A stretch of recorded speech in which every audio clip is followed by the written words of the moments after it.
Assalamualaikum guys, ketemu lagi bersama saya Rosmanita. Kali ini kita akan membahas tentang mencermati informasi penting dalam teks narasi sejarah. Tema 1, muatan bahasa Indonesia, kelas 5, semester 2. Tujuan pembelajaran: diharapkan siswa mampu mencermati informasi, mengelompokkan, membuat pertanyaan, dan menjelaskan kembali isi teks narasi dengan menggunakan aspek apa, di mana, kapan, siapa, mengapa, dan bagaimana. 1. Mencermati informasi penting dalam teks narasi sejarah. Teks narasi adalah teks yang berisi tentang cerita yang disusun secara kronologis atau berdasarkan urutan waktu. Berdasarkan sifatnya, teks narasi dibagi menjadi dua, yaitu teks narasi fiksi atau tidak nyata, contohnya novel, cerpen, dan dongeng. Sedangkan teks narasi non-fiksi atau sesuai fakta, contohnya buku pelajaran, ensiklopedia, dan sejarah. Teks narasi sejarah adalah teks yang berisi tentang cerita peristiwa sejarah yang terjadi pada masa lampau. Peristiwa sejarah tersebut disampaikan berdasarkan fakta yang terjadi dan disampaikan dalam bentuk narasi atau urutan cerita. 2. Mengelompokkan informasi teks narasi sejarah. Kita dapat mengelompokkan informasi teks narasi dengan menggunakan kata tanya 5W1H. Adapun kata-kata tanya tersebut adalah: 1. Apa atau what, digunakan untuk menanyakan nama atau jenis peristiwa yang terjadi dalam teks. 2. Di mana atau where, digunakan untuk menanyakan tempat berlangsungnya peristiwa dalam teks. 3. Kapan atau when, digunakan untuk menanyakan waktu terjadinya peristiwa dalam teks.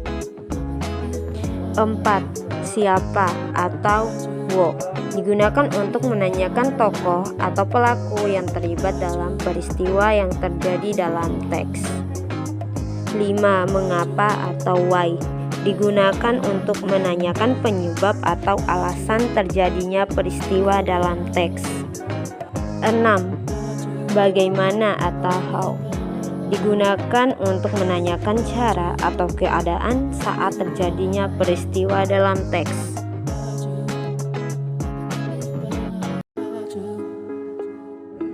3. Menggali informasi teks narasi sejarah secara lisan. Untuk menggali informasi dari teks lisan, kamu perlu mendengarkan teks yang dibacakan dengan seksama.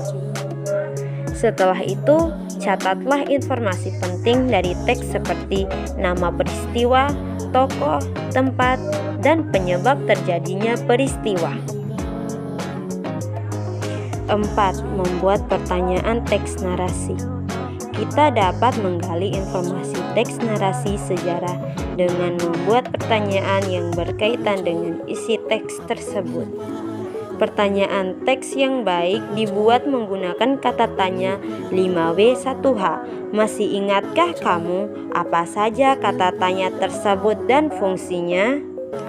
Ayo, ingatlah kembali. Kata tanya terdiri atas kata tanya apa, siapa, kapan, di mana, mengapa, dan bagaimana. Menjelaskan dan menyampaikan kembali isi teks narasi. Untuk menjelaskan kembali isi teks, kamu perlu membaca teks secara keseluruhan dengan seksama. Setelah itu, galilah informasi penting dari teks tersebut dengan cara mengelompokkannya. Kelompokkan isi teks tersebut menggunakan kata tanya 5W1H yang telah kamu pelajari sebelumnya. Nah, berikut ini adalah contoh bagaimana mendapatkan informasi dari kata tanya yang sudah kita pelajari tadi. Ayo simaklah teks berikut ini. Setelah pembubaran VOC pada tahun 1799, Indonesia menjadi negara jajahan Belanda. Saat itu, Indonesia berada di bawah kekuasaan seorang gubernur jenderal bernama Herman Willem Dillens. Dillens dikenal sebagai penguasa yang kejam karena membuat rakyatnya sangat menderita. Nah, dari teks sebelumnya, kita dapat membuat pertanyaan dengan menggunakan kata tanya siapa. Pertanyaannya yaitu, siapa nama gubernur jenderal Belanda yang dikenal kejam karena membuat rakyatnya menderita? Jawabannya adalah Herman Willem Dillens. Mengapa Jenderal Gubernur Herman Willem Dillens dikenal kejam? Jawabannya adalah karena Jenderal Gubernur Herman Willem Dillens membuat rakyatnya sangat menderita. Mungkin itu saja materi untuk pertemuan kita kali ini. Lebih dan kurangnya saya mohon maaf. Wabillahi taufiq wal hidayah. Wassalamualaikum warahmatullahi wabarakatuh.